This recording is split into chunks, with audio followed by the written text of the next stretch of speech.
একটি ব্রিজের অভাবে ঝুঁকি নিয়ে চলাচল করছে মেহেরপুর গাংনীর হাজারো মানুষ। নির্মাণ কাজ শুরুর 2 বছর হতে চললেও পাকুড়িয়া কুচুইখালী ব্রিজের মাত্র 20% কাজ সম্পন্ন হয়েছে। তাই চলাচলের জন্য পুরাতন ও ঝুঁকিপূর্ণ ব্রিজই ভরসা। এতে চরম ভোগান্তিতে এলাকাবাসী। এর পেছনে ঠিকাদারি প্রতিষ্ঠানের গাফলতিকে দুষছে এলজিইডি। স্যান্ডেলিনা সো রূপচর্চায় আভিজাত্য। মেহেরপুর গাংনী 10 থেকে 15টি গ্রামবাসীর চলাচলের অন্যতম মাধ্যম এই ব্রিজ।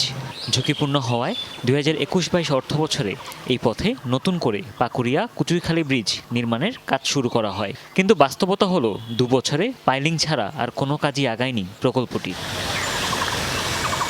2022 সালের ফেব্রুয়ারিতে 63 মিটার দীর্ঘ এই ব্রিজের কাজ শুরু করে ঠিকাদারি প্রতিষ্ঠান কামারজানি সুমন জেবি।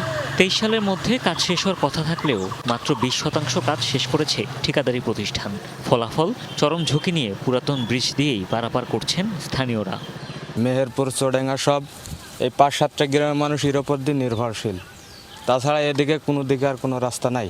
এই মানে যাতায়াত করার অসুবিধা, গাড়ি ঘোড়া চলে না, রাস্তা ব্রিজ ভাঙা ব্রিজ, এর উপর যাতে গেলে গরু বাছুর পড়ে যায়। 2 সাইড ভেঙে পড়ে গিয়েছে। এ কখন রাত ব্রিজে হাজারের দিকে মানুষ অ্যাক্সিডেন্ট করে পড়ে যাতে ঠিক আছে নাকি?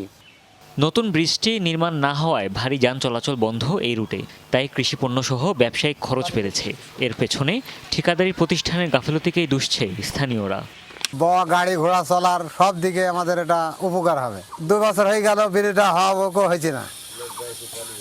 এই খালি লোকজন আসছে আবার চলে যাচ্ছে। কাজ শুরু হওয়ার পর আবার এক পার্টি পালিয়ে গেল যে কি সিজন পালিয়ে গেলে এদের সিকিউরিটি টাকা দেয় না। পার্টি এসে এখানে মানে 8টা না 9টা পিলার পইতেছি, এবার তো দেখছি এরাও পালিয়ে গেছে। নির্ধারিত সময়ে কাজ শুরু না হওয়ায় প্রকল্পটির মেয়াদ বাড়িয়ে 2025 সাল পর্যন্ত নেওয়া হয়েছে বলে জানালো এলজিইডি।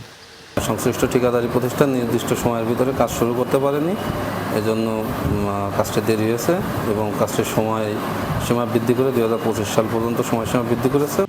তবে বর্তমানে নির্মাণ কাজের আশেপাশেও দেখা যাচ্ছে না ঠিকাদারদের। এ বিষয়ে কথা বলতে চাইলেও কোনো খোঁজ মেলেনি তাদের। হুমায়ুন রশিদ, যমুনা নিউজ।